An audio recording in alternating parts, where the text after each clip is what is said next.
చేయాల్సిందే. అసలు బ్రెత్ ఎలా కంట్రోల్ చేసుకున్నా నాకు నిజంగా అర్థం కావట్లేదు. ఒక పక్కన ఇన్స్ట్రుమెంట్, ఒక పక్కన అంత హై పిచ్కి వెళ్ళి మళ్ళీ వెంటనే అసలు ఊపిరి రియల్లీ సో గ్రేట్. ఫేస్బుక్లో ఈ పాటకి 1 million వ్యూస్ పైన ఉన్నాయి.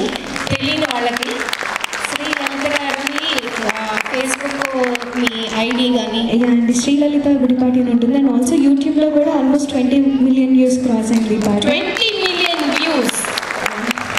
Great great. అదే మీ గురించి చదువుతూ ఉంటే అసలు ఎంత ఉందంటే సరిగమపాలో లిటిల్ ఛాన్స్లో పాల్గొన్నారు. పాడుగా తీయగా సీజన్ 6లో చేశారు. సూపర్ సింగర్స్, బేబీ బోల్ బేబీ, దెన్ స్వరాభిషేకం ఒకటేంటి అన్నిట్లోనూ చాలా చాలా లైవ్ వాటిలో పార్టిసిపేట్ చేశారు. అండ్ అదే కాకుండా I think she started from 2019 YouTube start చేసినట్టు యూట్యూబ్ ఛానల్ అప్పుడు స్టార్ట్ చేశారు. బట్ 2008 యాక్చువల్గా అందువల్ల మా అందరికీ బాగా రీచ్ అయ్యారు. ఎందుకంటే ఎప్పుడో పాడేశారు చిన్నప్పుడు. ఆ చిన్న పాప ఇప్పుడు పెద్ద అయ్యాక ఎలా ఉందో మనకు తెలియదు కదా. సో కాకపోతే అమ్మాయిలో ఉన్న చాలా మంచి లక్షణం ఏంటంటే షీ స్టార్టెడ్ అప్డేటింగ్ అనమాట. ఆ ఏజ్లో ఇలా పాడిన దాని తర్వాత సో నేను ఆ చిన్న ఏజ్ నుంచి కూడా నేను చూస్తున్నాను. ఇప్పుడు రీసెంట్ పాడతా తీరా 25th సిరీస్లో కూడా మళ్ళీ పాడడం జరుగుతుంది. Oh super super, will definitely enjoy. మీరు చిన్న పాపగా ఉన్నప్పుడు ఫస్ట్ పాడిన పాట గుర్తుందా?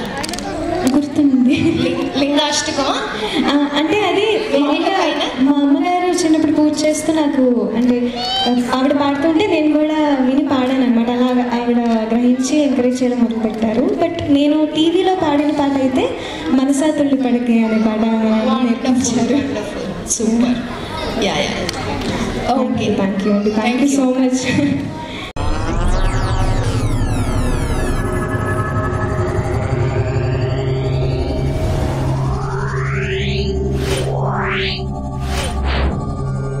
Yeah.